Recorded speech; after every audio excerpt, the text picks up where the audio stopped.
Bienvenidos al programa 53 de Área Protegida, que se emite por la radio online El Provincial, www.provincial.com.ar, o por la aplicación disponible para los celulares. Con el nombre de Área Protegida 2022, nos pueden ubicar en nuestras redes sociales, Facebook e Instagram, escuchar nuestro podcast en Spotify y nuestro canal de YouTube. Ya disponen de trivias sobre patrimonio en Instagram para aprender de una forma muy entretenida. ¿Qué tal, Rubén? ¿Cómo estás? Muy bien, Rodolfo, todo bien y bueno, contento con las entrevistas que estuvimos haciendo en estas últimas semanas. Y bueno, en estos últimos días pasaron muchas cosas que vamos a dejarlo abierto para un futuro, porque recordemos que el 11 de mayo fueron los 30 años del SICOP. Claro. Y que el 24 de mayo se hizo una breve reunión por Zoom para celebrar los 50 años de ICOMOS. Bueno, pero como te decía, estos dos temas vamos a invitar justamente a los presidentes de cada una de estas organizaciones, a Carlos Susini del SICOP, a Gaby Santibáñez de ICOMOS, y ellos se explayarán y darán más información sobre estas celebraciones. Así que bueno, creo que esto próximamente vamos a estar trabajando con estos temas que son muy gratificantes para nosotros, que dos organizaciones como estas nos acompañan a nosotros y bueno, justamente una cumple 50 años y la otra 30 años y bueno, para ellos la mayor de las felicitaciones. Toda una trayectoria muy importante. Ahora hacemos una pausa musical con el tema La Vie en Rose por Edith Piaf.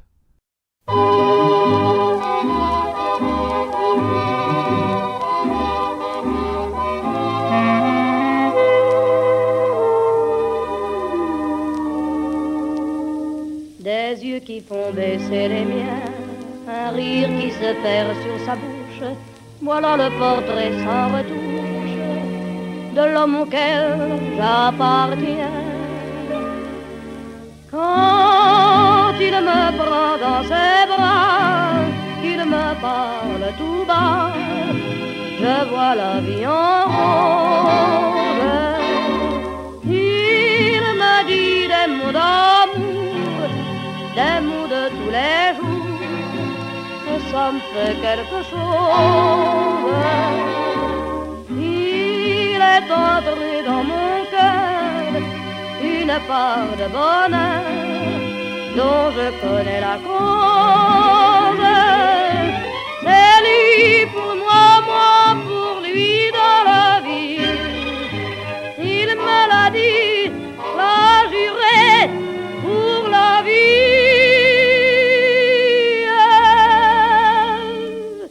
Et dès que je l'aperçois, alors je sens dans moi mon cœur qui bat. Des nuits d'amour à plus finir, un grand bonheur qui prend sa place, des ennuis, des chagrins s'effacent, heureux, heureux, en mourir. Quand il me prend dans ses bras, il me parle tout bas, je vois la vie en rose. Il me dit des mots d'amour, des mots de tous les jours, et ça me fait quelque chose. Il est entré dans mon cœur une part de bonheur dont je connais la cause. C'est toi pour moi, moi pour toi dans la vie. Tu me l'as dit, m'as juré pour la vie.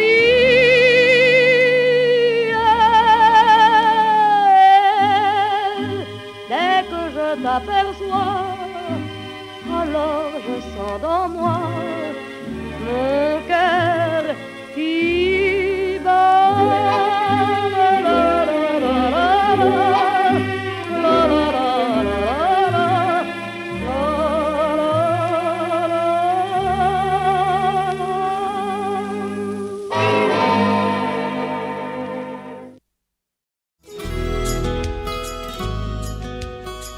Estás escuchando Área Protegida por el Provincial Radio con Rubén Mera y Rodolfo Giunta.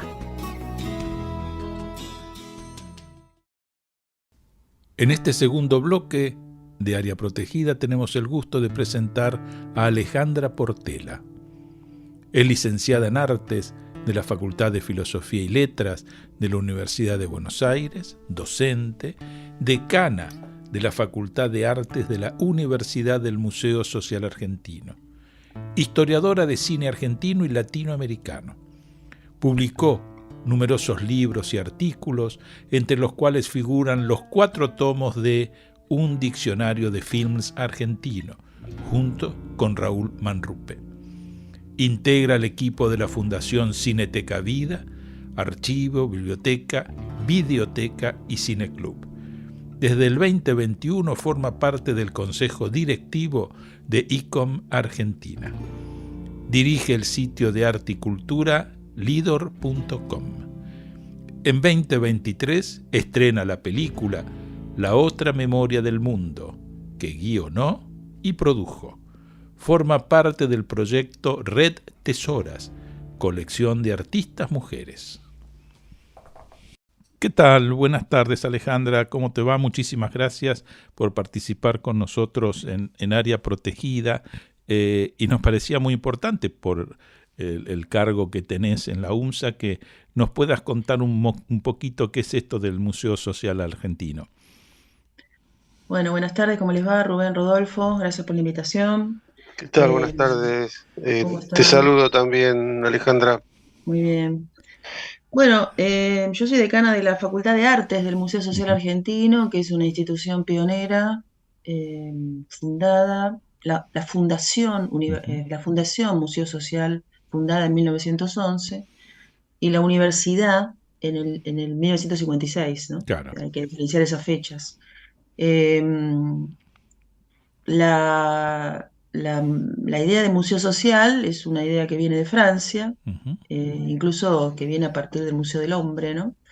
Y que tiene que ver con una aproximación social a un mundo que era un mundo que estaba entrando a un precapitalismo feroz, ¿no? Hacia principios del siglo XX. Claro.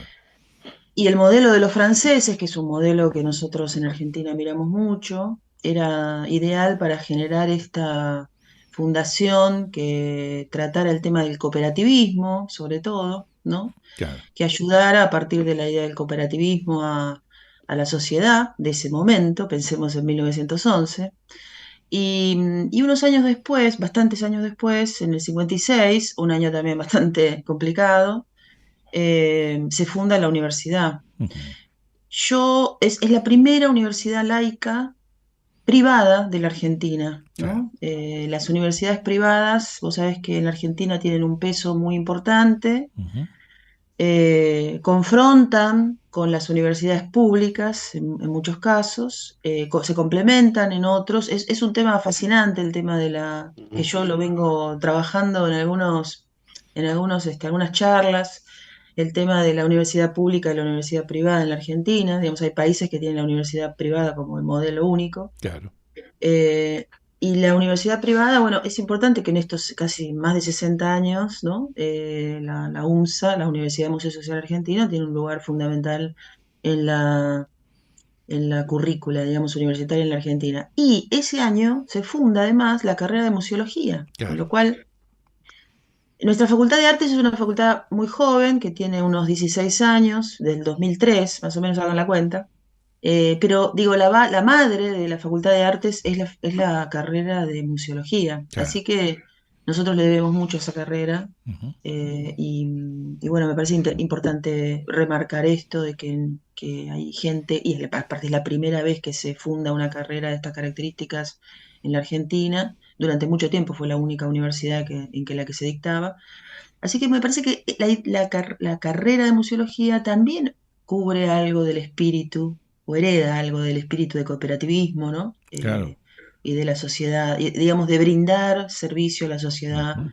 que tenía el espíritu de 1900 y tanto, ¿no? Vos fíjate, Alejandra, que yo durante unos años fui regente de la Escuela Nacional de Museología y Ah, mira, digamos ahí era una tecnicatura, si era un terciario sí, que no tenía licenciatura y sí, claro. muchísimos de los alumnos que egresaban de la Escuela Nacional después hacían la licenciatura o digamos como una situación de especialización en la Sí. UNSA, ¿no? Es decir, Ujú. porque como bien decís vos, no había muchos ámbitos en los cuales estas carreras se dictaran y prácticamente, digamos, todos los egresados que están hoy en día en los museos nacionales, provinciales, municipales y demás, en algún momento pasaron por la UNSA Totalmente. en alguna etapa de Sí, su formación. Así que sí, fíjate la sí. importancia que tiene desde ya. Tenemos muchos egresados de museología, bueno, en museos nacionales, Claro. dirigiendo museos nacionales en lugares importantes de museos. Y, y bueno, es una carrera que está en crisis también ahora, ¿no? Eso también hay que decirlo.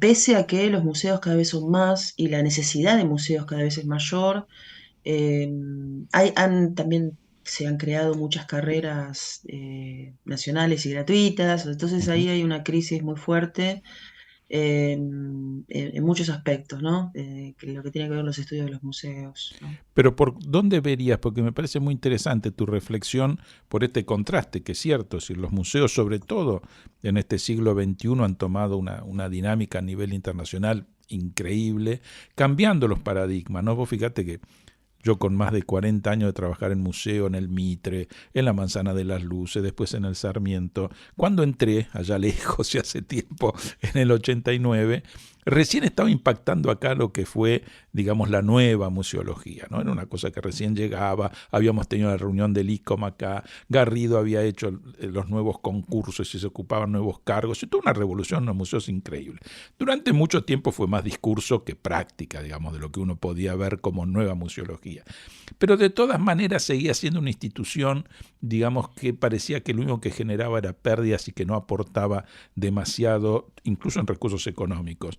Y a partir del siglo XXI, y un poquito antes también, al contrario, fueron regeneradores urbanos increíbles, desde el famoso Guggenheim en España y demás, y las diversas sedes del Louvre, en muchos lugares que estaban en decadencia porque la actividad económica original ya no tenía vigencia y poner un museo era darle una dinámica nueva, es un rol totalmente distinta. Y sin embargo, vos sentís que desde la parte académica hay una crisis grande.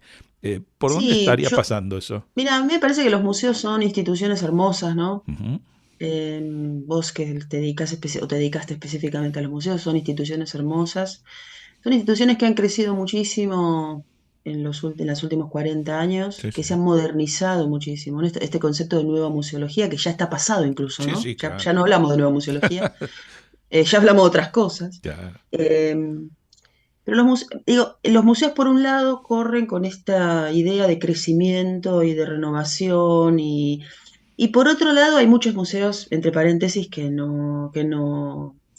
a ver, que no son afectados por estas renovaciones y que entran también en un abandono, ¿no? Claro.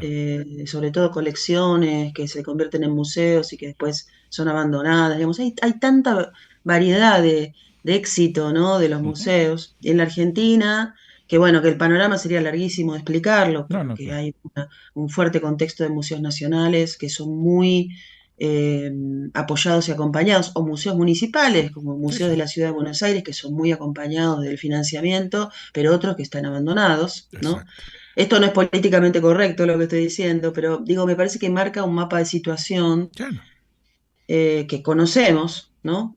Museos que se le cae el techo y otros museos que son estrella, con un programa de mecenazgo, por ejemplo, en la Ciudad de Buenos Aires, que es un problema también, ¿no? Que es Ujú. bueno, pero es un problema, ¿no? Claro, También ahí claro. hay cuestiones muy importantes para comentar, pero por otro lado está el tema académico, ¿no? Es decir, la formación de profesionales que están ocupando lugares en las escuelas y que están compitiendo directamente con otras profesiones o que otras profesiones compiten con esa profesión de la museología, por ejemplo, la curaduría, ¿no? Claro. Claro. Hoy nosotros también tenemos curaduría y es una carrera que está avanzando mucho, que está creciendo mucho. Es muy difícil, incluso para nosotros, explicar la diferencia entre museología y curaduría, Ajá. ¿no? Entonces me parece que la museología, bueno, yo estoy dentro de la comisión de ICOM, como vos sabés, a mí me parece que es una institución importantísima, ICOM yo la respeto mucho, yo vengo de la historia del arte, no vengo de la museología, amo los museos, eso sí, tenemos en común, eh, pero lo que noto es que la curaduría le ha quitado un montón de casilleros a la museología y que la propia museología se ha quedado un poco desactualizada Ujú. no solamente en las currículas, sino también en la propia capacitación de Sí, los profesionales de museología, ¿no? claro. Por ejemplo, nosotros estamos armando, y esto es una novedad, una maestría en museología. No hay Bien. maestría en museología, por lo menos en la ciudad de Buenos Aires. Claro, claro. Para armar el staff docente tenemos que recurrir a posgrado, ¿no? A gente que tenga posgrado, y no hay muchos posgrados Claro, o no hay muchos doctores o magíster en museología, pero sí claro. tenemos una cantidad enorme de magíster y de doctores en curaduría e historia del arte.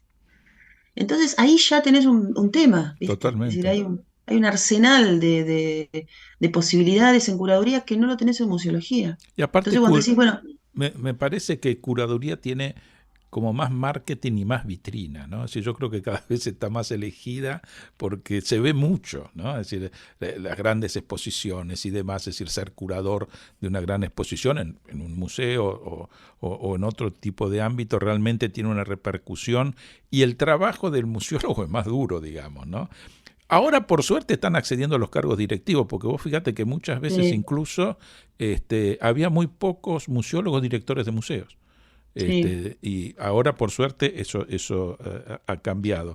Pero también Bueno, es un debería ser una progreso. condición sine qua non que los ¿Qué directores de te museos sean parece? musólogos, pero Y en sí, realidad tuvimos arquitectos, tenemos Exacto, historiadores del arte, ¿no? Bueno, exacto. los historiadores del arte, o las historiadoras del arte, que en general somos mujeres, venimos muy atropellando un poco la escena de los museos, pero los arquitectos, Sí, sí, recordá, vos estabas hablando de la década del 70-80, recordá que los claro. arquitectos copaban un poco Y los mira, cargos yo me directivos acuerdo de Glusberg, digamos, o total. de Felito Iglesias en el Museo Nacional de Bellas Artes, los años que estuvieron en el Museo de Arte Decorativo, también, es decir, y muchísimos, muchísimos. Sí, El arquitecto Peña en son el como Museo de la carreras Ciudad. integrales, ¿no? Sí, sí.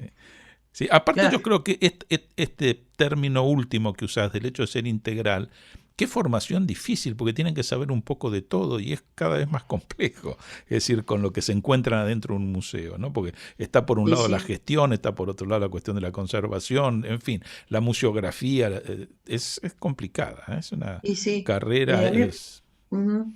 A mí me parece que hay que hacer una profunda reflexión hacia la Ujú, formación de profesionales de museos. Me parece que es un tema fascinante claro, y, y ver hacia dónde se dirigen esos profesionales, esos nuevos profesionales, ¿no? A dónde, cómo dialogan con los conservadores, ujú, con los historiadores, cómo se dialoga ahí, ¿no?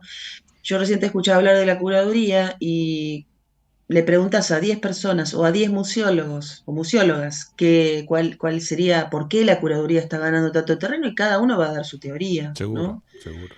Y en general hay una enorme distancia entre la curaduría y la museología y una diferenciación y un ataque generalmente. El curador, bueno, podemos hablar un montón de cosas del curador, pero sí, se ha instalado muy antipáticamente en el campo, me parece, muy antipáticamente. No estoy de Claro. acuerdo con la antipatía, pero No, se ha no, bueno, ubicado pero antipáticamente. estás dando un diagnóstico de algo que pasa, digamos, no es porque Sí, sí, sí, sí, sí. esto es así. Absolutamente y sinceramente, ¿no? Ujú, perfecto. Sí. Ahora, contanos un poquito de de tu actividad, porque realmente nos hemos enterado de un premio muy importante que has obtenido este año y me parece muy lindo que lo podamos compartir con nuestra audiencia. Son reconocimientos realmente de mucha jerarquía, de la cual debes estar sumamente orgullosa, así que nos gustaría que nos comentes al respecto. No, bueno, la semana pasada la Asociación de Cronistas Cinematográficos, que es la asociación que nuclea a los periodistas y teóricos de cine de la Argentina, pero básicamente periodistas, Uh-huh. me eligió, vaya a saber por qué, como el premio Salvador Samaritano a la crítica y la investigación en cine argentino. Eh, y a mí me parece que, ya que me estás preguntando por mi recorrido, me parece que es un premio que de alguna manera funciona como un embudo, ¿no? Es como un lugar donde cae un poco todo mi recorrido. Uh-huh. Yo soy una persona que dirige una facultad de artes y que vengo de historia del arte y Claro. que a su vez me especialicé en cine argentino. O sea, es un recorrido un poco difícil y distinto difícil en el sentido de entender, ¿no? Cómo desde la historia del arte paso al cine argentino, el cine argentino a la academia, ¿no? Siempre ahí chapoteando en en los márgenes, como digo yo, pero también en cosas importantes y en crecimiento, ¿no? Los estudios de cine argentino son estudios que no son viejos, son bastante nuevos, Claro. desde la academia también. Y bueno, a mí me da mucho, yo amo, amo el cine argentino y he escrito varios libros y bueno, es una enorme satisfacción ese reconocimiento, ¿no? No, pero es maravilloso. Aparte, me parece que son esos trabajos necesarios, porque, bueno, vos has escrito también sobre el cine mundial, digamos, no solamente argentino, pero digo, tu especialidad en el cine argentino realmente es importante.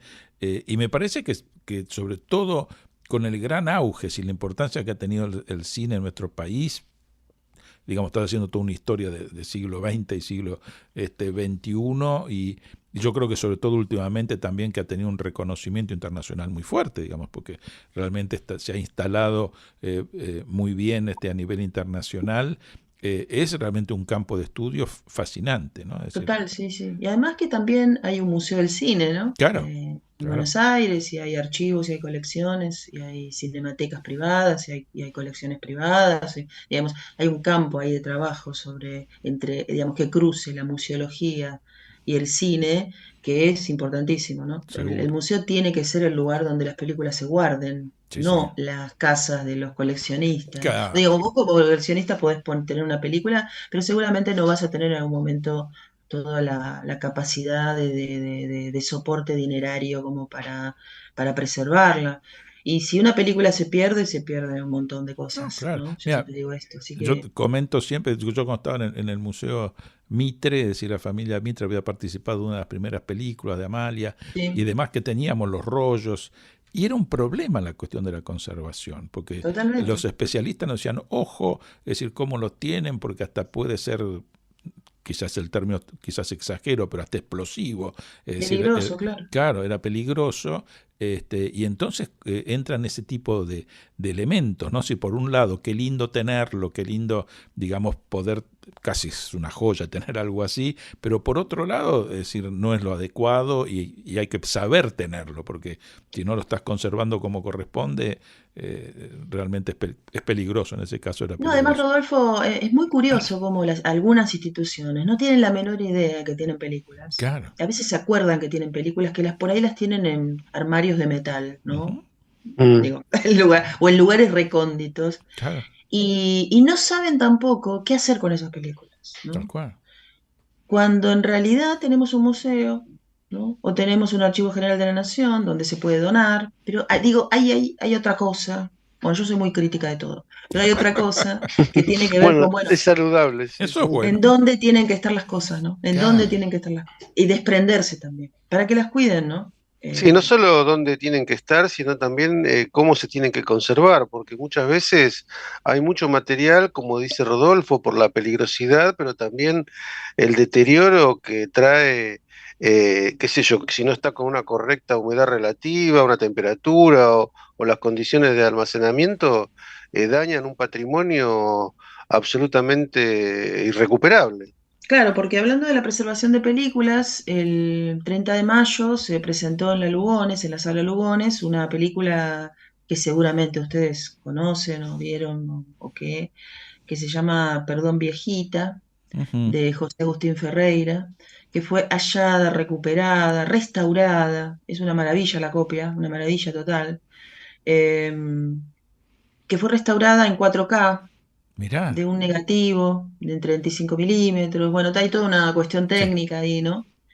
Pero estaba buscando material para trabajar sobre Perdón Viejita y me encuentro porque estábamos hablando de los archivos y las cinematecas y los lugares de preservación, sí, y me encuentro con en un programa de YouTube, ¿no? Donde se está hablando de la Cinemateca Nacional y la necesidad de una Cinemateca Nacional hace 5 años, claro, ¿no? claro, Y yo decía, hace 5 años y todavía estamos hablando de la necesidad de una Cinemateca Nacional, o sea, una cinemateca y un archivo en donde Amalia del Museo Mitre se pueda llevar ahí, ujú, que sea, digamos, que el Museo Mitre siendo dueño de la película, pero que esté a resguardo ahí en una está. institución, Ujú, ¿no?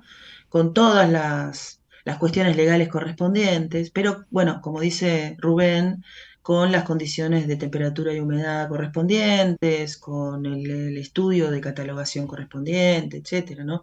Si Perdón Viejita no la hubiéramos rescatado, se perdería una importantísima obra de uno de los directores más importantes que tiene el cine argentino y no claro. sabríamos muchas cosas, ¿no? De nuestros barrios y Ujú. nuestros trabajadores de la década del 20, etcétera, ¿no? Es decir, que también se hace un proceso de digitalización como para dejarlo en un soporte nuevo, digamos, y poder Sí, difundirlo. sí, en general la restauración de películas tiene como varios vericuetos. Una cosa Ujú, es restaurar el soporte original, que es muy claro. caro, Ujú. y otra cosa es escanear el soporte original, escanearlo, pasarlo por una Sí, sí. computadora y corregir la imagen digital. Ahí Entonces, está. claro, a veces cuando hablamos de restauración es como un poco sensible o medio complicado explicarlo, ¿no? Ujú. Una película, la restauración de una película sale miles de dólares, miles de dólares Sí, sí, realmente, seguro. y la digitalización y la restauración sobre la imagen digital ya tiene otro precio, ¿no? Pero Ujú. la verdad que ojalá se pueda seguir dando, Perdón Viejita, si la pueden ver restaurada van a encontrar cosas que en la copia de YouTube, por ejemplo, que es la que Ya, está públicamente, por ejemplo, hay un momento en donde aparece un gato y el gato en el YouTube no está. Digo, claro, claro. detalles tontos, No, pero no, que hacen al universo simbólico de la película. seguro.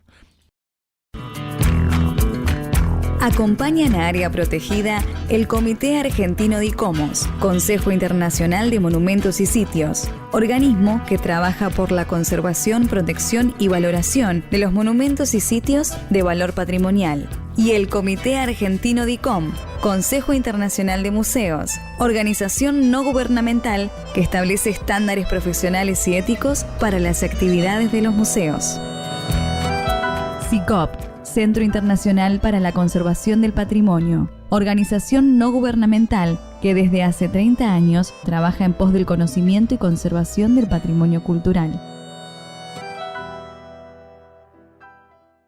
Iniciamos así el tercer bloque de Área Protegida. Nos acompaña en este momento Alejandra Portela de la UMSA y nos estaba comentando los temas que tienen que ver con la conservación y la posibilidad de difusión de esas joyas de nuestro cine, que realmente es más que interesante. No sé si querías agregar algo más, Alejandra, en este sentido.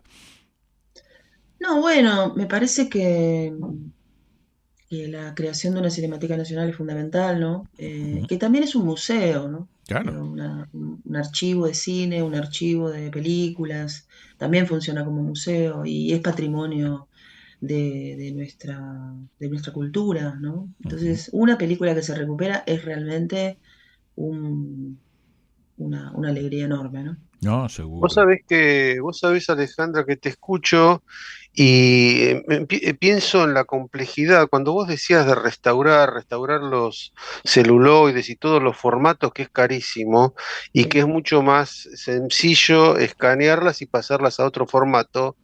Encima, yo no soy un entendido de esto, ni mucho menos, pero entiendo que fue cambiando con los años las diferentes formas las diferentes material e instrumentos con los que se fueron filmando las diferentes películas.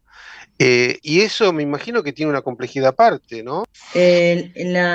Los materiales del cine fueron cambiando a lo largo del siglo. Pensemos que las películas aparecen en 1895, ¿no? Claro. Y el primer material con el que se hacían películas era con el nitrato, que es un pariente un poco lejano de la pólvora, pero Claro, cuando lo expones a temperaturas elevadas, ese material puede explotar solo, ¿no? claro, claro. Una anécdota, una vez un coleccionista, yo era muy joven, ¿no? Me quería impresionar él, entonces agarra un pedacito de fotograma de nitrato y me dice, mirá lo que pasa si lo pongo al sol, ¿no? Ujú. Lo puso al sol, el rayo de sol hizo como una línea muy perfecta en el aire y esa película se disolvió con un estallido, ¿no? Y yo decía, Wow. wow, o sea, por esta prueba que me hace este hombre, este pedazo de fotograma o este pedazo de película no está más, ¿no? Claro, se perfiel. Mm. Bueno, el nitrato dura más o menos hasta la década del 30, que se reemplaza con otro material. Pero bueno, digo, si hoy pensamos en los materiales en donde se soportan las películas, también corren peligro Claro. de pérdida, ¿no? Digo, tener en digital, en un DVD o en un CD o en un disco en la computadora, películas, pensemos en la película que se estrenó el jueves pasado, ¿no? Ujú. ¿Cuáles son las copias o en qué material se soporta eh, esa película, ¿no? Claro. Pensamos que las películas son infinitas, pero no, son cosas, ¿no? Son cosas que hay que cuidar. No, y aparte vos Eh, fíjate que tenemos en nuestra experiencia personal los cambios de soportes y en los nuevos equipos, si pensamos en una notebook, por ejemplo, ya hay cantidad de elementos que no podríamos reproducir, con lo cual vos podés tener almacenamiento una cantidad de cosas, pero no tenés o dónde escucharlo si se trata de música o dónde verlo en el caso de, qué sé yo. Yo empecé con los disquetes de tres Uf, cuartos mira, y demás, claro. imagínate. Pero ya, por ejemplo, hoy las notebooks no vienen con lectora de CD o ese tipo de cosas, digamos, así que es complejo el tema. Es muy complejo y necesitas una institución que tenga todos esos equipos Claro, y que, bueno, y además, ahora sabemos que el DVD, por ejemplo, dura no más de 10 años. exacto. Hace 10 años no sabíamos cuánto duraba, pero yo te desafío a que agarras un DVD de tu biblioteca y lo pongas, vas a ver que o está rayado o está roto, o como decís vos, no se puede leer porque no tenés el dispositivo para hacerlo. Pero bueno, sabemos que el VHS dura más. Yo tengo VHS de hace 35 años, ¿no? Ujú. Dura un montón. Las películas dura 120 años, ¿no? Wow. 130 años. Sabemos que es un soporte que dura muchísimo. Pero bueno, es todo un tema y un universo que realmente es fascinante y es muy problemático. ¿Dónde van a estar las imágenes audiovisuales dentro de 100 años, 200 años? Claro. sí, ¿No? sí, cómo se protegen, se resguardan y se asegura la permanencia de esos soportes para un futuro que andás a ver con qué tecnología nos vamos a encontrar.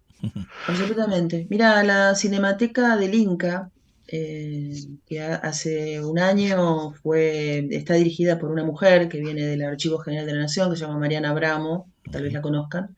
Ella es especialista en archivos. Hace un año tomó el puesto de interventora de la Cinemateca del Inca. Y yo estuve en la Cinemateca del Inca, que es un espacio, es un galpón en Flores. Y vos entrás y tienen aire acondicionado divino, unas estanterías hermosas con películas y latas tienen un sector de nitrato que iban a mudar a otro sector. Digo, hay lugares, Claro. hay archivos que están funcionando bien, pero que no están funcionando en forma completa, ¿no? Un Ujú. archivo tiene que ser un lugar donde se cataloga, pero además un lugar donde se difunde y se presta Y se películas, investiga, claro. y se Claro. investiga.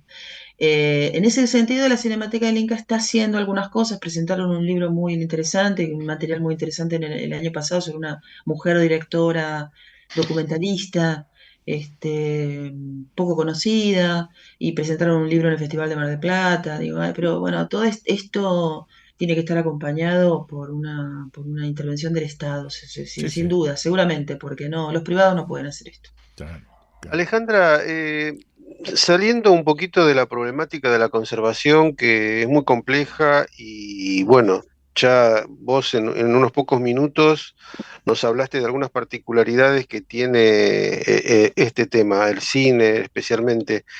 Eh, Hablando ya más de la parte artística, porque si uno hiciera un correlato cronológico, tal vez entre las primeras películas, los primeros cortometrajes o documentales, vos, ¿cómo harías si tuvieses que hacer un ranking, por ejemplo, de las cosas que más te gustaron o que te parecen mejor realizadas? Porque la verdad que escuchar a una experta en estos temas es muy interesante. ¿Qué nos podés decir? Bueno, no sé, ¿cuánto tiempo tengo? Bueno, hasta mañana, por ejemplo. Ay, Dios, qué pregunta. Ah, Qué y sí, pregunta porque enorme. No, la respuesta es enorme. la respuesta es enorme y yo estoy muy ansioso con eso porque yo no sé mucho de cine, pero me gusta Ah, escuchar a la bueno. gente cuando hace esos análisis estéticos Mm, de las películas y realmente es envidiable, ¿no? Todo eso porque eh, entiendo yo, en mi pequeño entender, que tiene una complejidad mucho mayor, me imagino, que una obra, una pintura, por ejemplo, que un óleo. Tiene una ay, dinámica, tiene tiempos, tiene otras sí, cosas claro. que bueno, y si vos pudieses hacer una síntesis, A ver, voy a tener que recurrir acá a mi capacidad docente. bueno, Yo siempre digo en las clases que el director o la película que estamos viendo es la mejor película del mundo, ¿no? Hoy estábamos viendo Buñuel del surrealismo de la década del 20, El perro andaluz y la edad de oro, y les decía, es el mejor director del mundo. Y se ríen porque la misma había dicho la semana pasada de Einstein, ¿no? Así de cada uno. Eh, claro, todos son geniales, ¿no? Todos son geniales y todos aportan algo increíble. Yo soy especialista en cine mudo, a mí me gusta mucho el cine mudo porque me gustan mucho los momentos prístinos, ¿no? Los mm, momentos donde hay un cambio entre, vos hablaste de la pintura, ¿no? Hay un cambio entre la pintura y una tecnología nueva, Claro. y una tecnología nueva que tiene que tomar cosas de la fotografía, del teatro, de la pintura, ¿no? Ujú. Esa tecnología que es el cine, tiene que empezar a contar cuentos o contar cosas a partir de dispositivos ya conocidos, ¿no? Entonces, mm, copiar el espacio del Renacimiento o el espacio renacentista de la pintura o el espacio perspectivo de la fotografía o contar la manera de relatar por escenas del teatro, ¿no? Eh, y me fascina mucho el cine mudo en todas sus etapas y en todos sus momentos y en todas sus cinematografías, porque ahí está todo, la verdad que está todo. Todas las películas se hicieron ahí, ¿no? Claro. Después, un amigo mío diría, después se repitió, Ujú. se hizo todo lo mismo, ¿no? Es un poco exagerado, pero bueno, está todo, está lo clásico, la vanguardia, la experimentación, ¿no? Pienso en los franceses, está la disrupción, pienso en Buñuel, ¿no? Hoy veíamos cómo tiraba a los arzobispos por la ventana. Ujú. Pienso en Griffith haciendo las primeras películas que dan muchísimo dinero, ¿no? En Argentina, Nobleza Gaucha, gracias a la cual tiene el nombre La Yerba, porque Claro. fueron 6 meses de estar en cartel. Hoy una película argentina no dura ni 5 días. Ujú. Seis mm. meses, una película argentina, Nobleza Gaucha de 1915, de estar en cartel.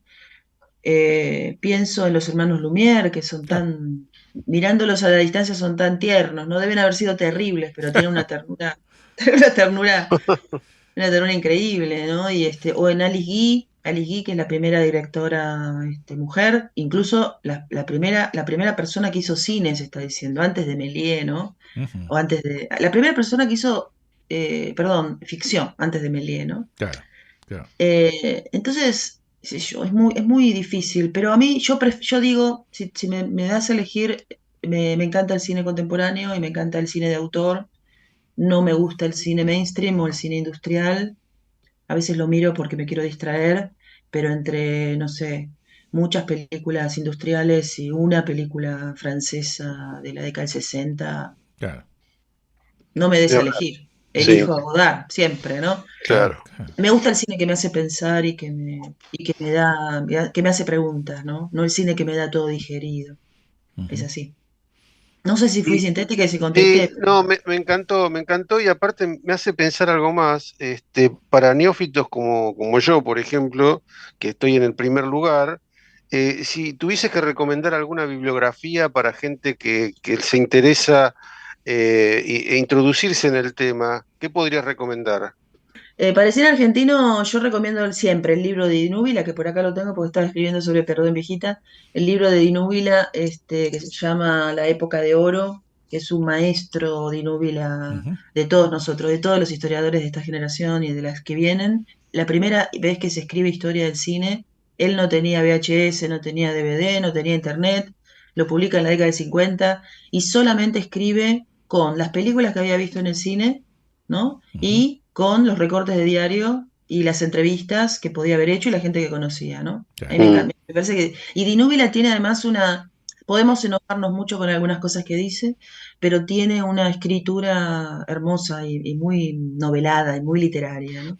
Mm, Y para el cine internacional, bueno, hay muchas historias del cine, muchas historias del cine, hay muchos libros, mucho texto, hace 40 años se viene escribiendo y editando, incluso en la Argentina muchísimo, pero hay un libro que es de cabecera, que es la famosa historia del cine de Román Gubern, que, bueno, deja de lado muchas cinematografías, pero es un libro base, digo, Ujú.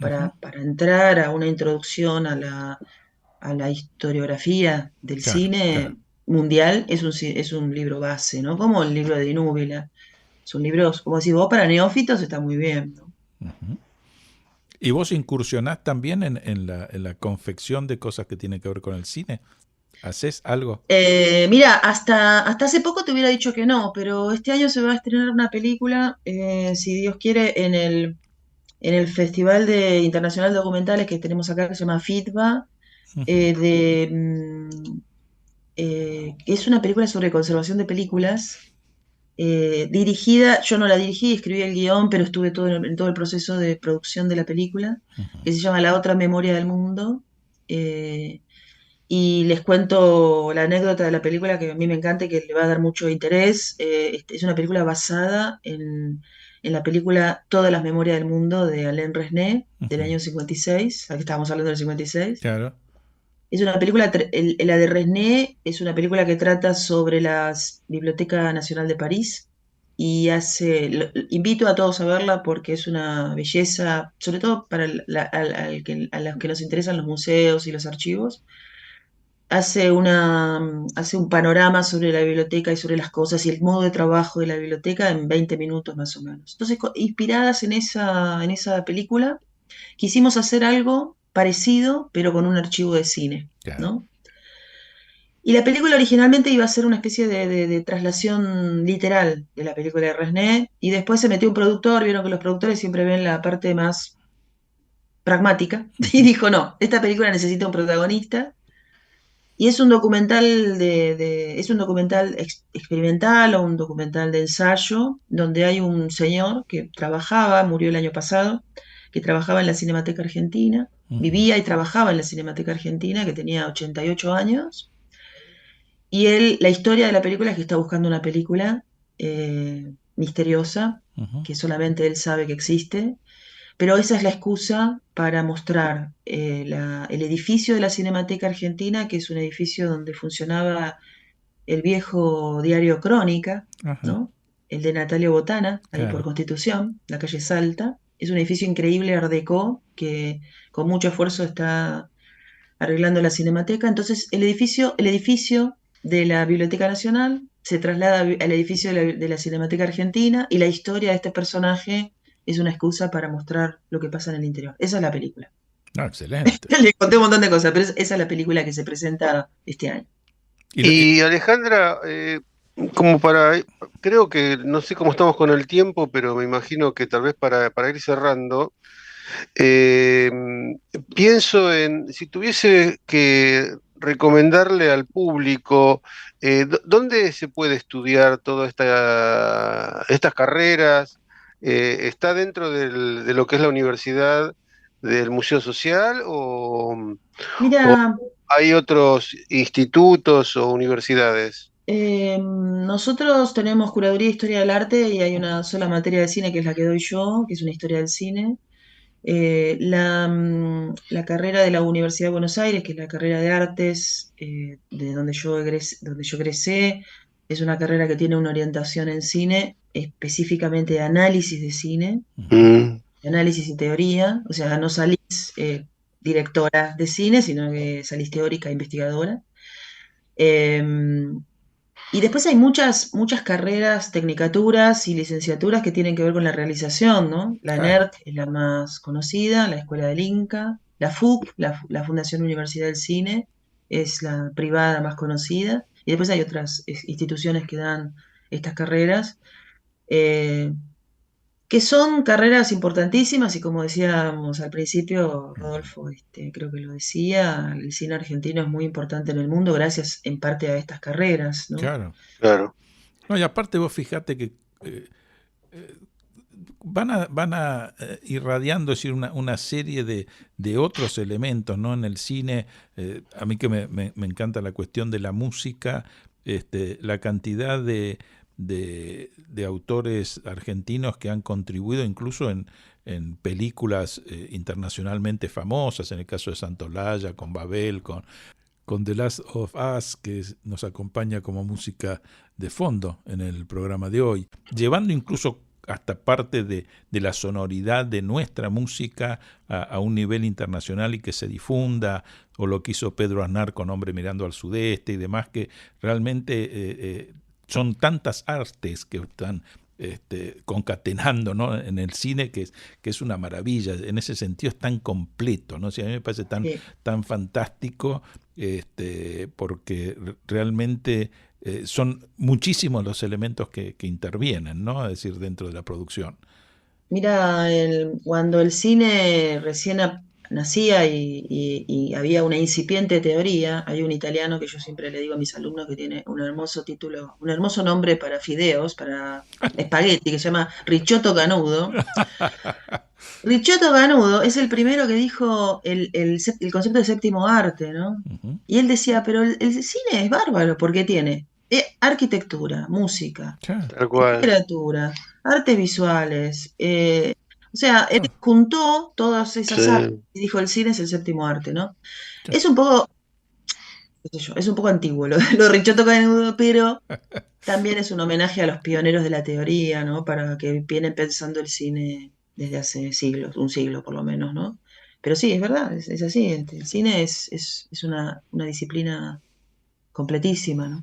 Es Ujú. completísima y vos sabés que yo tenía una docente que nos decía cuando dice, bueno, si van a ver una película y no les gusta o se aburren, digo, aunque sea miren arquitectura, decía, ¿no? Porque es cierto, es una forma de aprender también otras disciplinas, tal vez indirectamente. Sí. Y bueno, a mí me parece que es un mundo tan rico y complejo y cada vez más complejo, me parece a mí, porque yo veía, no sé si voy a ser pertinente en lo que pregunto, pero cómo cambiaron los formatos de los efectos especiales. Uno a veces ve documentales de películas de cómo se hacían los efectos especiales y los cambios son abismales, ¿no? Y en pocos años, Sí. ¿no? Sí, En pocos Sí, sí. años. Y hoy dudamos si lo que estamos viendo es digital, ¿no? Claro. Si está intervenido por la computadora. No sé si les pasa a ustedes, pero decís, esto no es digital, ¿no? Claro, claro, ¿Cómo totalmente. puede ser que el personaje esté acariciando un león, ¿no? Sí, sí, sí, sí. Sí. Sí. Bueno, hace unos años apareció una nota en un diario que decía, los actores van a ser reemplazados por dibujos. Y yo decía, Claro. no, es imposible, ¿no? Pero no, Sí. Ahora ya temen que la inteligencia artificial logre ese ni tipo de hablar, cosas, ¿no? Es decir, ni es hablar. un elemento temido. Y en lo que decía Rubén, es decir, yo me acuerdo de Alberto Boselli, un personaje tan querido ahí en la Facultad de Arquitectura, y la Sí, esposa también, han hecho estudios fantásticos de la evolución de la arquitectura argentina sí, y de Buenos Aires a partir del cine, es decir, totalmente. tomando todas las Grandes imágenes. estudiosos. Sí, Grandes estudiosos además del cine y la ciudad de Buenos Aires, ¿no? sí, sí. Alberto Boselli, sí. Yo Este, conozco a la hija, Amalia, sí. Claro. Y Sí, sí, sí. con lo cual, cierto, el cine también es eso, es documento, ¿no? Es documento, Ni hablar, de ni hablar, lo ni que hablar. muestra, La es peor, yo increíble. siempre digo a mis alumnos, la peor película se la bancan, porque la peor película es una película que documenta Claro. algo. Algo, sí, exactamente. Sí, sí, sí. Eh, no sé, no quiero dar muchos títulos porque yo No, hay no. muchas películas que no me gustan nada, pero hay películas que hablan de nuestras épocas y épocas difíciles Sí, claro. y sobre todo nuestro cine, ¿no? Y cualquier película es importante para ver y para conservar, sobre todo Seguro. porque, bueno, nos tira un dato, ¿no? Nos tira un dato, una información. En Sí, esto, Sí, sí. el valor documental que tiene una fotografía que es enorme y bueno, el cine lo mismo, tiene una dinámica distinta, pero el caudal de información que brinda es maravilloso. Mirá, Rubén, lo que está pasando ahora con el cine norteamericano de acción, con las mujeres como protagonistas, ¿no? ujú, Las mujeres que pelean como si fueran hombres, claro, ¿no? Esto hace 8 años, 5 años no se veía, ¿no? seguro. Mm. Pero bueno, habla de todo un empoderamiento de las mujeres de las heroínas que pueden todo, Sí, vos que es fíjate, a mí increíble, me ¿no? pasó eso con la serie, me encantan los policiales, ¿no? Y de muchos países así medio raros, Noruega, Finlandia, de Países Bajos, qué sé yo, sí, hay policías. Y Estamos de acuerdo con eso. generalmente las inspectoras son mujeres. Es decir, Sí, que sí, sí, dije, sí, qué maravilla, esto es un cambio inmenso respecto a lo que pasaba sí. hace unos años, ¿no? Y realmente muy interesante, es decir, ese cambio de paradigma, es decir, que muestra en otra posición social y esto del empoderamiento que vos decís tan grande. Estamos en Sí, los el minutos lugar. finales y no quisiéramos que te quedes sin haber dicho algo que querías decir o comentar, ¿no? Es decir, porque decir, bueno, más allá de que por supuesto existe la posibilidad de que volvamos a tener futuros encuentros y demás, bueno, que puedas hablar un poquito de aquello que querés o te No, interesa. me encantó la entrevista, la verdad un placer conocerlos. Tenemos mucha gente en común, por lo que hemos charlado, mucha Ujú. gente de Virginia, Eduardo, ¿no? De Sí, toda la gente que trabaja en la universidad. Eh, la verdad que no me quedó nada. A mí me gusta charlar, no me gusta hacer discursos. Estoy encantada de conocerlos y ojalá que podamos seguir charlando en algún otro momento. En otro momento seguramente nos vamos a volver a encontrar y ahí sí te vamos a pedir, como hiciste este repaso rapidísimo, pero tal vez le vamos a dedicar algún tiempo un poquito más preciso al cine argentino, si te parece, Dale. que la Vos verdad que querés una clase. yo quiero una clase gratuita, eso es lo que pasa, Dale. Alejandra. Pero cómo no. No Bueno, hablemos de gratuito, pago, eso es. bueno, muchísimas gracias, Alejandra, te mando un cariño y la No, verdad por favor. que la pasé muy bien, me encantó la charla. Bueno, igualmente, Rubén, igualmente. un Suerte con el abrazo. programa, que sé que los programas lo planifican mucho y lo piensan mucho. Un abrazo Muchas muy gracias. grande. Muchísimas gracias. Muchas gracias. Ahora hacemos una pausa musical con el tema La noche sin ti por el conjunto Aire.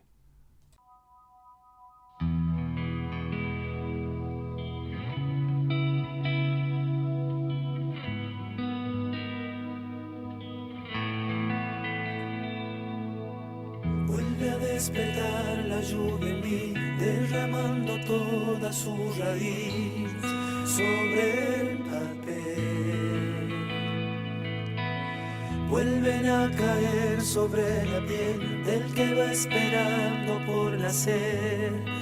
Estás aquí.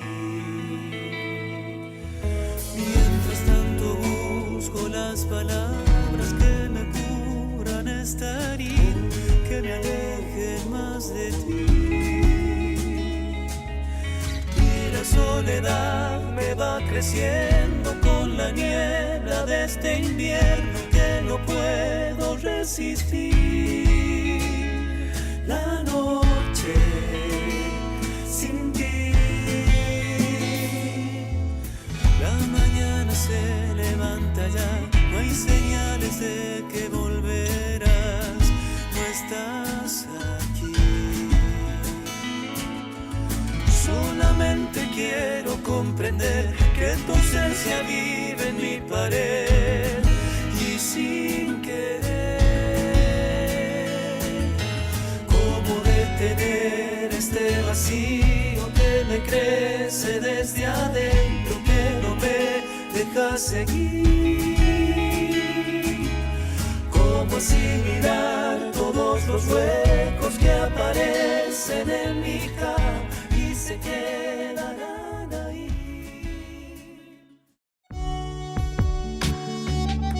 Estás escuchando Área Protegida por el Provincial Radio Online con Rubén Vera y Rodolfo Giunta.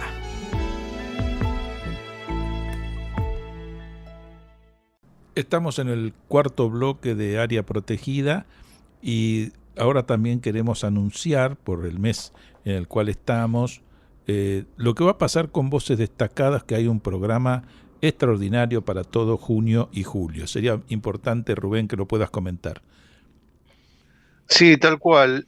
Bueno, nosotros venimos de 2 meses de estar trabajando con la Casa Curuchet, Claro. que fueron entrevistas preliminares a su declaratoria, o sea que estamos hablando de antes del 2016 y ahí había todo un clima de mucha expectativa para su declaratoria y bueno, si se pudieron reproducir todas aquellas entrevistas que estaban señalando esta inminente declaratoria.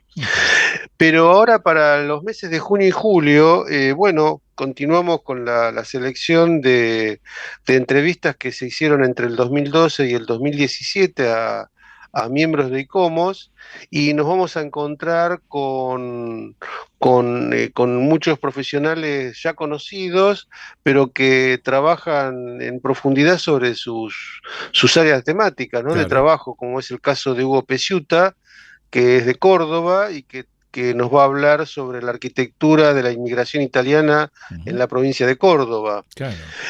También va a estar Daniel Javerson, que va a hablar sobre arqueología urbana en Buenos Aires.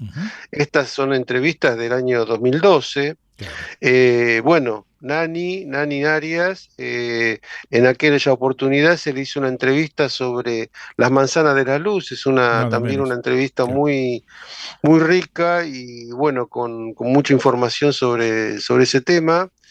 José Sámez, que es de Santiago del Estero, que nos va a hablar sobre el patrimonio arquitectónico de la provincia de Santiago del Estero. Cristina Vinceta, que en aquel momento era delegada regional de la área pampeana metropolitana y ella es especialista en temas de educación, así que la entrevista está relacionada con los programas de educación en patrimonio. Patricia Mariñel Arena, que va a hablar sobre áreas de protección histórica, que también es una temática bastante compleja y bueno, sabemos que Patricia tiene dominio sobre esa temática. Y bueno, Carlos Moreno, por supuesto, Carlos es un especialista en patrimonio rural. Bueno, como siempre, Carlos es un maestro y va a hacer una reseña muy sintética de un tema tan complejo como es esta temática. Y de última, Graciela Moretti va a hablar sobre paisajes industriales y arquitectura moderna. Yo creo que van a ser 8 entrevistas muy interesantes para estos meses y bueno, hemos cometido el atrevimiento de poner para justo el domingo del Día del Padre, a mí me han hecho una entrevista ese día, cómo se relaciona el Día del Padre con el patrimonio y bueno, solamente ese día va